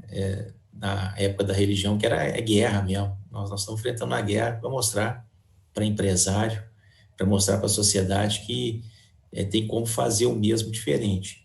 Nem sempre é trivial fazer isso, mas a gente acredita que com algumas aplicações, publicações que já estão acontecendo, o interesse dos estrangeiros, por exemplo, os japoneses me convidaram para ir no Japão falar sobre essa tecnologia, porque eles perceberam algo interessante. A China fazendo essa quantidade de vendas que assustou o Segre internacional todinho quando foi publicado a quantidade de cabos que já tinham sido vendidos. E a gente conseguir implantar projetos pilotos e a sociedade perceber o valor, aí a pressão vai para cima do regulador, o regulador vai para a pressão para cima dos empreendedores. Esse é um movimento natural. Então, do mesmo jeito que a rede sinérgica acontece na borda, ela vai acontecer no poder da borda também da sociedade requerer essa tecnologia. E a outra pergunta foi, poderia me lembrar? Burati. A questão dos custos, né? Isso, custo, tá. Essa é uma pergunta, perfeito. Essa é uma pergunta interessante, porque antes de existir redes sinérgicas, ninguém nunca mede o custo de uma rede de telecomunicações, de uma operadora, e uma redistribuição de energia. A hora que você soma esse custo, dá um valor absurdo que a sociedade paga. E se fizer numa infraestrutura só, a economia de CAPEX, né, de investimento, é considerável já. E o do OPEX é muito maior em escala, porque você vai operar uma rede toda fechada, né, toda blindada com smart grid. Por outro lado, também, você reduz um pouco de serviços, né, venda de serviços. Então, o mercado é feroz e nem sempre o sistema quer vender menos serviço. Então, assim, é uma balança que nós vamos chegar no ponto de equilíbrio. Mas hoje, a gente já tem certeza que é um investimento prudente e, quando considerar CAPEX e OPEX, é uma solução muito eficiente, tanto para a economia como para a sociedade. Obrigado, Carlos. Eu queria agora explorar uma outra questão com vocês, que a gente já falou um pouquinho aqui também, mas eu acho que vocês têm bastante coisas ainda aí para nos alertar, que é a formação dos nossos profissionais, né? Eu acho que o Carlos até trouxe coisas interessantes que eu acho que são memoráveis, né? Que nossos profissionais muitas vezes nos orgulham fora do Brasil e muitas vezes a gente não sabe disso. Por outro lado, a gente tem os desafios aí das novas tecnologias, da formação, né? Como é que vocês acham que, dentro da formação do engenheiro hoje, para ele atender essas exigências, não só da tecnologia, mas da tecnologia para satisfazer as verdadeiras necessidades, os verdadeiros problemas do Brasil? Como é que vocês veem isso? É uma questão bem aberta. Como é que poderia melhorar, aprimorar, né, a formação dos nossos engenheiros, e não só dos engenheiros, se vocês quiserem falar dos profissionais que atuam no setor elétrico, de forma geral, que eu acho que o nosso programa aqui é destinado a todos, né, que atuam no setor. Como é que vocês veem isso? Quais são os principais desafios e como a gente aproveitar aí para aprimorar? Pinhel, você quer começar? Nessa iniciativa que a gente fez lá do Cefet, a gente se deparou com, que aliás já está tendo desdobramentos aí junto ao Sebrae, a gente se deparou com o seguinte, há uma carência muito grande de profissionais para essa atividade específica de reparo de equipamento médico, né? Não estou falando só de... Claro que o ventilador é o equipamento emblema aí dessa pandemia, mas o ventilador é quase um nada perto da quantidade de equipamento que tem dentro de um hospital, equipamentos complexos, né? E a gente tem conseguido cumprir essa missão aí de reparo muito com a ajuda de empresas de engenharia clínica. Então, a gente tem interfaceado com esse pessoal, a gente não está de orelhada lá tentando fazer coisa sem base, não. E conversando com esse pessoal, fica claro que eles têm uma carência de técnicos, né? E tanto que isso startou um debate dentro do Cefet, se não daria para criar um curso técnico ou incorporar ementas desse tipo de assunto, tipo manutenção de equipamento médico, nos cursos técnicos de mecânica e de eletrônica, por exemplo, uma vez que o próprio pessoal da engenharia clínica conta que para colocar um técnico qualificado para mexer no equipamento que às vezes vai dar suporte à vida a uma pessoa, ele precisa de 1 ano treinando, né? Então, assim, a gente vive um cenário de desemprego de um lado e falta de profissional do outro. Eu acho que tem que ter um casamento aí das demandas com as ofertas, tanto que teve dois nessa iniciativa que a gente fez, teve vários jovens voluntários, tá? Que participam sensacionalmente lá, são muito engajados e tal. Desse pessoal que foi lá, 2 se interessaram pelo tema, inclusive mudaram suas rotas de profissionais, né? Vão entrar nessa área aí, já foi um resultado aí interessante.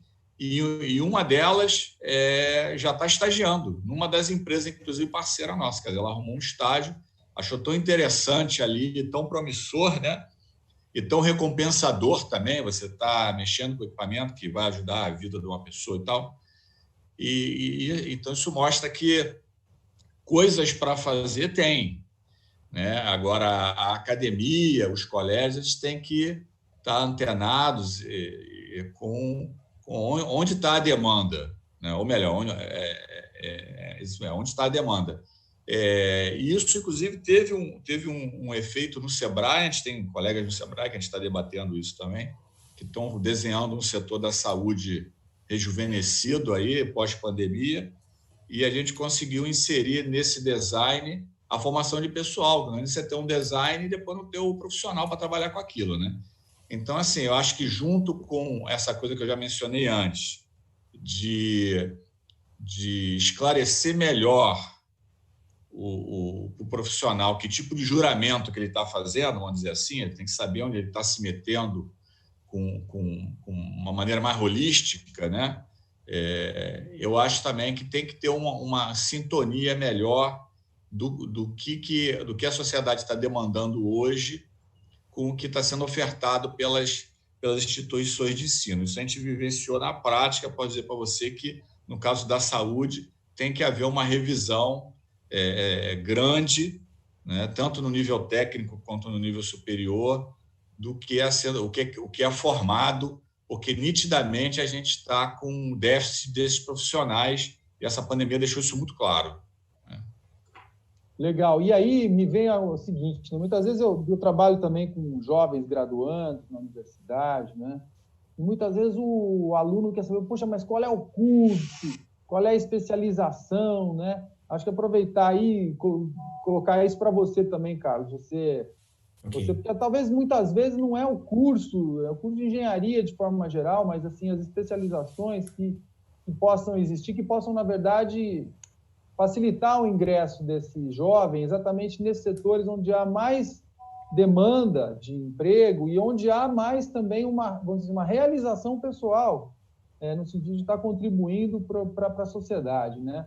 Então, que dicas você pode dar aí aos nossos jovens engenheiros e profissionais? Eu gostaria de apresentar o slide 25. Ele é bem teórico e bem genérico. Acho que ele vai servir para qualquer setor, não só engenharia de energia elétrica, tá ok? Então, a gente tem um fato agora histórico da modernização das nossas redes.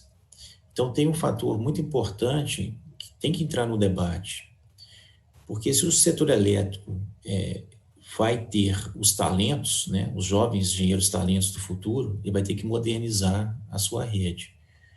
Porque senão o jovem talento vai para a Google, vai para a Amazon, vai para a Airbnb, né, Uber, o que for. Então o desafio nosso não é modernizar para o sistema ficar rodando, não. É para ter gente, né, para poder operar esse sistema e levar valor para a sociedade. Então isso é muito pesado, essa transformação tem que ocorrer. E nessa apresentação aí que a gente apresenta, a gente mostra esse gráfico, é um gráfico que tem uma descontinuidade, uma função bem simples, XY, mas que a gente mostra em Y ali valor para a sociedade, que a engenharia deve trazer. E a gente não sabia que 2020 seria ruptura, a gente falava que ia ocorrer, mas agora com o Covid a gente bateu o martelo, né? 2020 ocorreu. E agora, a próxima, né, continuidade dela vai ser 2030, ou vai ser 2040, ou vai ser 2025? A gente também não sabe. A gente tem esse espaço aberto aí, que eu acho que pessoas experientes e pessoas sem experiências estão na mesma condição de achar solução. Porque na matemática não existe solução para essa região. Então, por isso que está interessante o momento que nós estamos vivendo agora. Eu sou um cara extremamente otimista. Isso é importante porque quando a gente olha essas palavras que estão aí, na área de transformação, a inovação, a transformação cultural, que está muita gente apostando nisso, mas para que transformar cultural se eu não sei aonde que eu vou inovar? Aí você tem talentos na sua empresa que talvez não falam o seguinte, olha, eu sou bom em matemática, não preciso preocupar com o cliente. Mudou. O cliente hoje é um super cliente, ele está empoderado, ele faz parte do seu negócio, e a gente não fazia isso no passado, né? E, poxa, então assim, retorno para acionista, engenharia também nem sempre deu essa atenção. E eu acho que esse sequenciamento aqui é uma dica para os jovens, né? Não só os jovens, os meus colegas que eu me encaixo, eu tenho 52 anos, da gente se reinventar. O Covid está aí como uma mega oportunidade. Então, aquela frase, vamos fazer o mesmo, diferente, vale a pena para todo mundo. É para jovem e para gente experiente. Obrigado, Carlos. Pinhel, você quer falar alguma coisa sobre isso? Eu acho que sim, né? Assim, a humanidade, ela foi saltando de níveis sempre através de alguma alavancagem da engenharia. Tá? Isso, você aí, Buratini, que é da economia, pode até falar melhor que eu, o Schumpeter mapeou muito bem isso aí, né? Então, nós tivemos a primeira Revolução Industrial, máquina a vapor, a tecelagem aumentou de produção, quando se pensaram em botar a máquina a vapor andando, fizeram a estrada de ferro, o ferro não dava certo, desenvolveram o aço, com o aço a estrada de ferro conseguiu atravessar a América, conseguiu ocupar a África, cruzou a Europa toda, aí o pessoal descobriu o petróleo, outro combustível, eletricidade, todos os saltos, isso aí é uma coisa muito bem estudada, muito bem mapeada. A humanidade está indo de galho em galho, subindo na árvore, através das alavancagens da engenharia. O próximo grande salto que o pessoal alardeou aí era a nanotecnologia. Não estou observando isso, pode ser que aconteça aí alguma coisa, mas não estou vendo, né? O último grande salto foi a eletrônica. Então, assim, a engenharia, ela é a locomotiva da humanidade. Isso aí, eu estou sendo tendencioso, porque eu sou da engenharia, mas isso é demonstrado, né? Os avanços de qualidade que a gente tem em medicações também. Mas é a medicina. A medicina depende completamente da engenharia. O antibiótico foi feito em escala por processos químicos também. Então, você vai esbarrar sempre em algum nível de engenharia, né? O químico, você tem a petroquímica, os plásticos, não tem escapatória. Agora, a gente observa que esses movimentos, essas ondas, inclusive elas são mapeadas, ela tem ciclos. Quem quiser depois aí pesquisa no Google, Schumpeter, tem os ciclos de inovação, eles são espontâneos, né? Eles não precisam de um driver automático. O próprio avanço da sociedade demanda o salto. Então assim, eu estou comentando isso porque eu sou um pouco implicante com esses usos banalizadores assim das palavras, né? Nós temos hoje muita inovação inovação virou uma coisa muito banal, empreendedorismo, todo mundo quer ser empreendedor e coisa assim. Quando eu acho que essas coisas elas são a consequência, né? O empreendedorismo, a inovação, ela pode até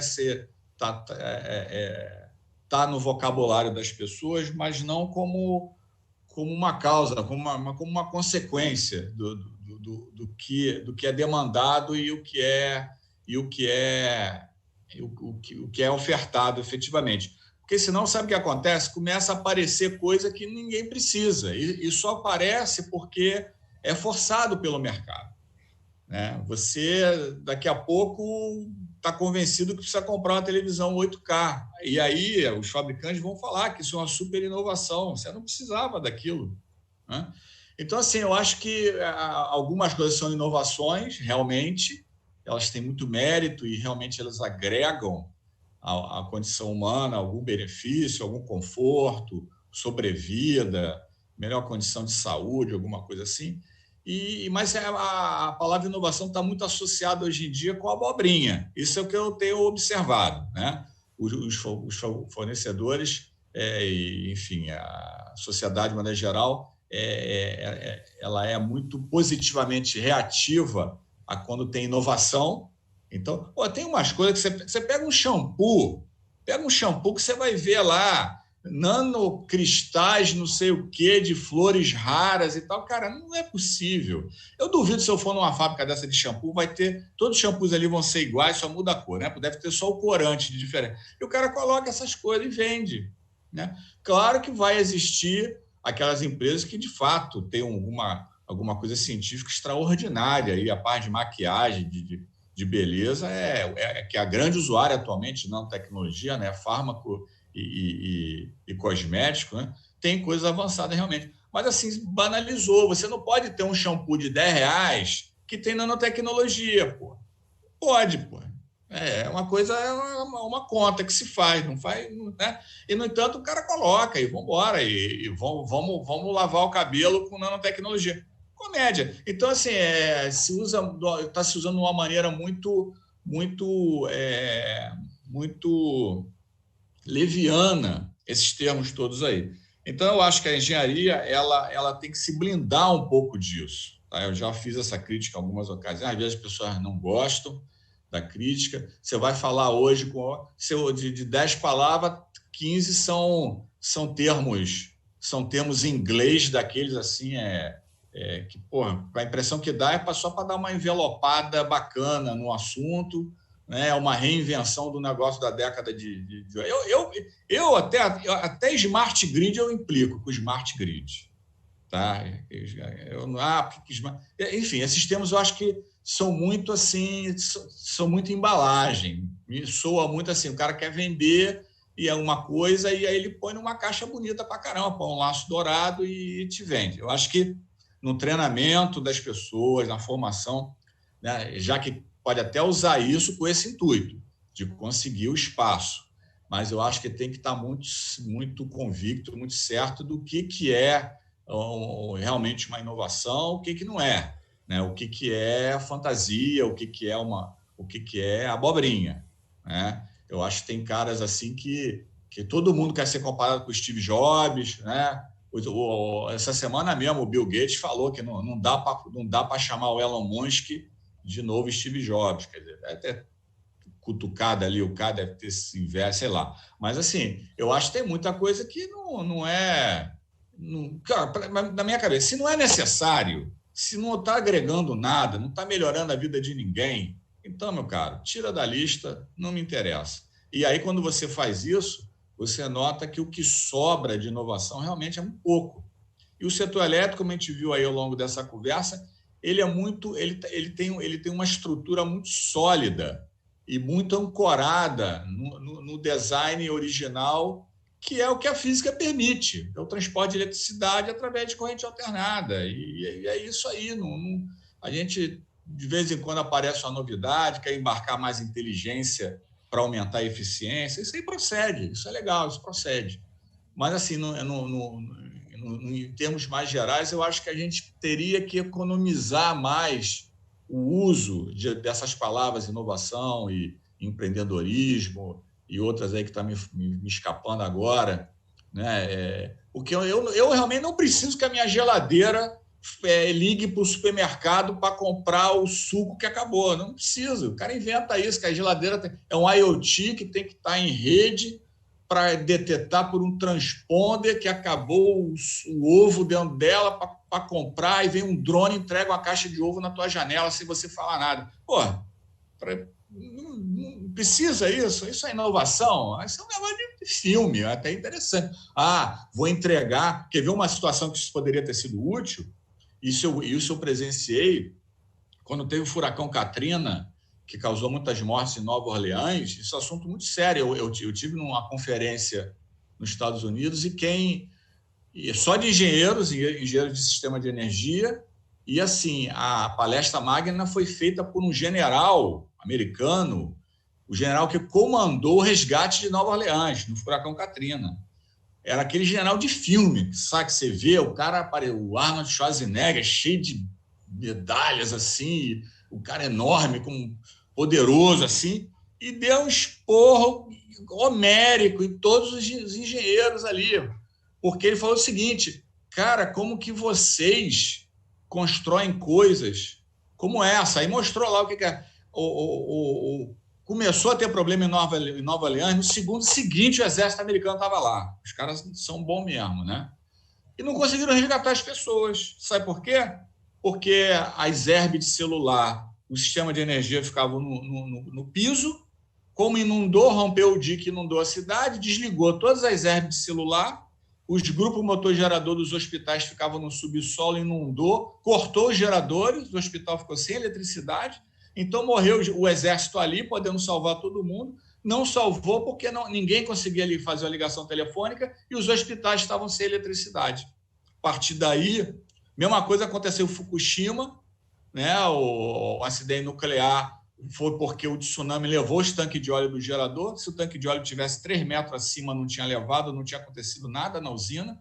O gerador ia estar ligado com o sistema de refrigeração dos reatores, não ia ter acontecido nada. Às vezes, bobeirinhas. Mas ali, numa situação como essa de catástrofe, uns drones levando remédio para as pessoas, ou distribuindo celular, walkie-talkie lá para as pessoas falarem, ia ser uma coisa interessante. Agora, para ficar entregando coisa da Amazon, eu acho que eles já estão com a margem de lucro suficiente, não precisa dessas... Isso, para mim, não é inovação. Isso é enrolação. O cara não tem mais para onde correr. Agora, as empresas, por outro lado, ficam reféns desse modelo, né? A Apple, quando não lança alguma novidade, as ações caem. Você sempre espera que vai vir uma coisa sobrenatural. O que falta colocar no celular hoje em dia, cara? Não é o que é uma máquina do tempo, uma coisa que injete antibiótico na tua veia. Já tem tudo, tem muito mais coisa do que você precisa no celular. Como é que o cara sobrevive com essa... E a sociedade quer mais, a galera quer novidade, né? Quer novidade. E isso tem preço, cara. Isso não é de graça, né? Então, assim, quando a sociedade demanda coisas que não são realmente importantes, ela tem que estar ciente do preço que ela está pagando por essa demanda que ela está pedindo. Esse é um ponto que eu fico insistindo. Então, se não é uma coisa que vai melhorar a condição humana, para mim não merece nem levar o nome de inovação, porque aquilo ali não está agregando nada. Está só consumindo o recurso que está cada vez ficando mais escasso. Então, o meu ponto agora era esse, ter um pouco mais de parcimônia no uso desse jargão, porque isso aí induz a pessoa ao erro, né? Maravilha, Pinhel. Olha, nós já estamos aqui com 1h40, né, de conversa, está ótimo. Eu realmente... Essas provocações são muito boas, né? Quer dizer, a questão dos estilos de vida, das necessidades, porque tem uma parte da humanidade que ainda não tem acesso ao mínimo de conforto, ao mínimo de bem-estar, porque não tem energia. E, de outro lado, a gente tem uma parte da sociedade querendo, na verdade, adotar estilos de vida, né? E a gente fala isso, na verdade, é uma autocrítica, porque eu também assisto Netflix, né? Mas, enfim, a gente já está consciente disso, consciente do nosso papel, do que fazer e como atuar. Eu acho que a questão do cooperativismo que você falou é muito interessante, a questão de tentar essa conscientização, as políticas públicas, talvez a gente não deva esperar mesmo, você tem toda a razão. Eu queria só colocar aqui, chegaram um agradecimento interessante aqui da Juliana Oliveira, que está aproveitando a oportunidade para agradecer imensamente o comprometimento e a parceria do Cefet e Furnas na manutenção dos ventiladores pulmonares da Secretaria Estadual da Saúde do Rio de Janeiro. Então, aqui um recado da Juliana Oliveira, que está... Vou passar para o Pinhel já, ele vai falar.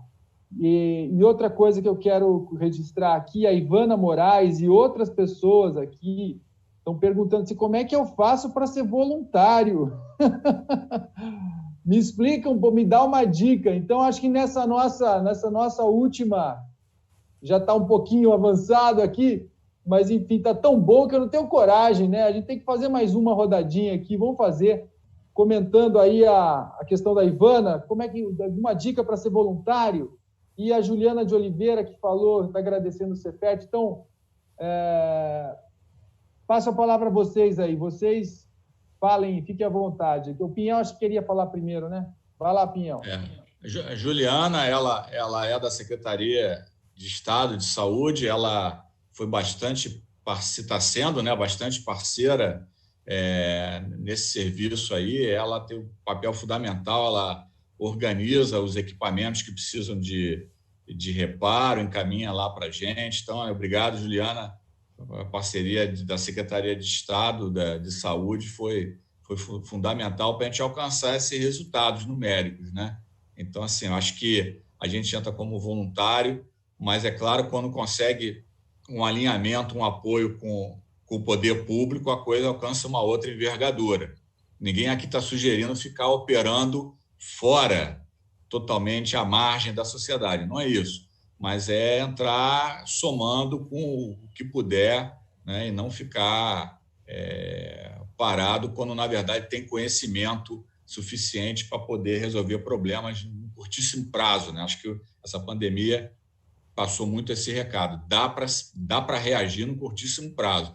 Nós temos uma população com conhecimento acumulado gigantesco, tem que colocar em prática para ajudar os outros, cada um com o seu alcance de conhecimento, né? Obrigado, Juliana, novamente. Para ser voluntário, pode entrar em contato com o meu e-mail, que a gente orienta como é que pode fazer. Não sei se o e-mail vai ficar disponível depois aí no YouTube, né? Fica, né? Legal. É só mandar um e-mail. Legal, a gente vai deixar à disposição as apresentações que foram feitas hoje e o e-mail do Alexandre, já que está à disposição, a gente manda também. Carlos, suas últimas considerações. Prazer, agradeço a todos aí, vocês dois, obrigado. Suas considerações aí finais. Obrigado. Bacana. eu vou pedir para apresentar o último slide, o número 26, que ele é o mais reflexivo, e ele mostra um pouquinho o que é inovação. Então, assim, essa figura aí que tem um robozinho em cima da rede, e um eletricista no poste, ela foi feita em 2015, quando a gente estava pensando na expansão do mundo digital, né? Então, a gente nem imaginava a Covid, né? E aí surgiu aquela ideia, tipo assim, pô, e se os robôs, né, quiserem ficar trabalhando ao potencial, né? Tipo assim, a gente tem tanta dificuldade para trabalhar no potencial que o robô já não tem tanta dificuldade. Mas aí a reflexão fica para 2020. Quem são os robôs? Né? Uma questão para a gente pensar hoje, se nós estamos sendo robôs ou se os robôs de fato são os robôs mesmo. E uma bela figura que foi capturada pelo sistema Apaga o Fogo, lá na mata do UFMG, que ele localizou por inteligência artificial aquele foco de fogo. E, coincidentemente, tinha um bem-te-vi na hora. Então, assim, a mensagem é, tanto a natureza como a inteligência artificial conseguem localizar os nossos problemas. Então, assim, é outra questão reflexiva que vai ficar como mensagem para a gente fazer algo diferente, né, para a nossa sociedade. Muito obrigado aí pela participação e oportunidade. Gente, então chegamos aí ao final de mais um episódio Papos de Energia, parceria da Memória da Eletricidade com o Sigre. Hoje discutimos esse tema da inovação, das novas tendências, dificuldades, os desafios que isso traz. Quero convidá-los para o próximo Papo de Energia, que vai ser na próxima terça-feira, às 16 horas, dia 29. Também, né, como eu já disse com o Sigre, nós vamos ter, o assunto é o seguinte, os desafios e oportunidades da gestão socioambiental no setor elétrico. O tema é gestão socioambiental. Também uma outra área que está cheia de confusões conceituais e que vai ser uma experiência muito interessante para a gente. Teremos ali a Daniela Soares, a Kátia Garcia, o Antônio Fonseca dos Santos. A todos que nos acompanharam até aqui, agradeço imensamente a atenção de vocês e até a próxima edição do nosso Papo de Energia, de uma parceria da Memória da Eletricidade, agora com o Sigre, iniciando o nosso programa de desenvolvimento e atualização dos profissionais do setor elétrico. Obrigado a todos. Até a próxima.